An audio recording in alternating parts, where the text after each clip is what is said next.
નમસ્કાર વિદ્યાર્થી મિત્રો, હું Sheetal Bhatti noble school group અને વાસુદેવ સ્કૂલ ગ્રુપની YouTube ચેનલમાં આપ સૌનું હાર્દિક સ્વાગત કરું છું. હું અહીં આપણે ધોરણ 6 ના સામાજિક વિજ્ઞાનમાં ચાલુ ઇતિહાસ જાણીએ તેના વિશેની આપણે માહિતી મેળવીએ.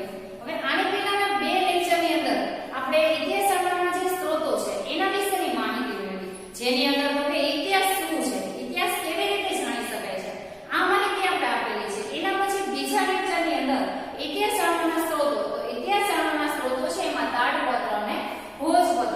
તો તાડપત્ર અને ભોજપત્ર કોને કહેવાય, એના દ્વારા આપણે જે માહિતી છે કેવી રીતે મેળવી શકાય છે, આ માહિતી છે આપણે તો કે ઇતિહાસ શાસ્ત્રના સ્ત્રોતની અંદર જોઈએ.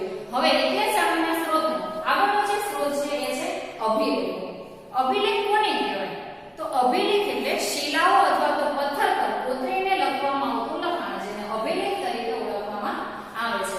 તો અભિલેખો વિશેની જે વિગતે માહિતી છે આપણે આની અંદર જોઈએ કે અભિલેખો શિલાઓ અને પથ્થરો પર કોતરેલા લખેલા લેખ અભિલેખ કહેવાય છે. બરાબર છે કે શિલા એટલે શું કહેવાય, પથ્થર.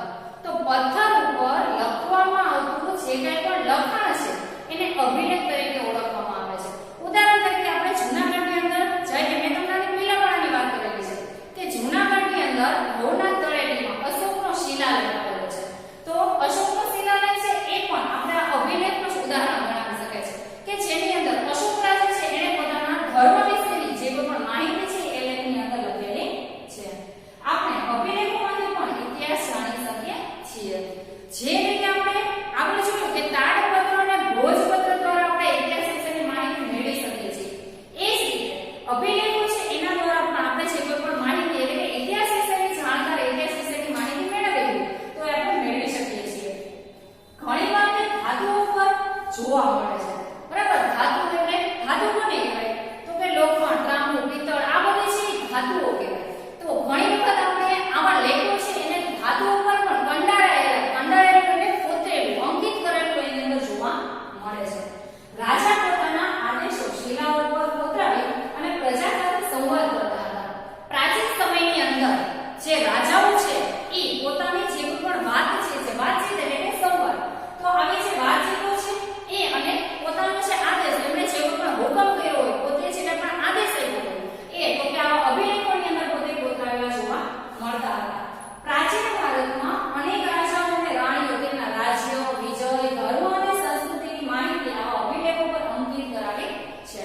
પ્રાચીન એટલે પહેલાના સમયની અંદર, પ્રાચીન એટલે શું કહેવાય છે કે જે પહેલાનો સમય છે એ પ્રાચીન સમય કહેવાય. તો પ્રાચીન સમયની અંદર રાજા અને રાણીઓ છે ઈ પોતાનો વિજય, કોઈ પણ રાજા છે એને યુદ્ધ કર્યું હોય, યુદ્ધની અંદર પોતે વિજય મેળવ્યો છે, તો આવા જે પણ વિજય કર્યા છે, વિજય ધર્મ એટલે પોતાના ધર્મનો ફેલાવો કરવો. જેમ કે સમ્રાટ અશોક રાજા છે એને બૌદ્ધ ધર્મનો ફેલાવો કર્યો, તો બૌદ્ધ ધર્મ વિશેનો જે કોઈ પણ પ્રચાર છે, પ્રસાર છે એ પોતે તો આવા શિલાલેખો પર કોતરાવેલા હતા. સંસ્કૃતિ એટલે આપણા જે રીત રિવાજો છે, એ સમયના લોકો છે એનો પહેરવેશ કેવો હતો, કેવી રીતે જીવતા હતા, શું ખાતા હતા, બરાબર, કેવા પ્રકારની જે પણ ખેતી છે કરતા હતા, આ બધી માહિતી છે એ આપણને શિલાલેખો દ્વારા જોવા મળે છે.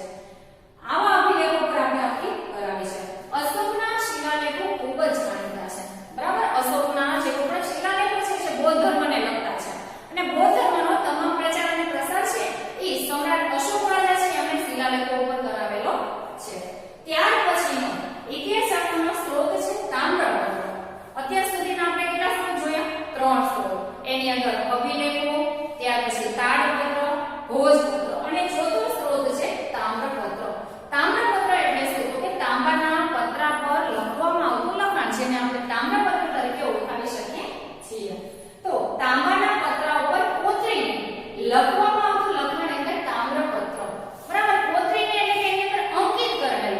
અત્યારે છે આપણે નોટની અંદર કંઈ પણ લખાણ લખવું હોય તો આપણે પેનનો ઉપયોગ કરીએ છીએ, પેન્સિલનો ઉપયોગ કરીએ છીએ. પ્રાચીન સમયની અંદર કંઈ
છીએ.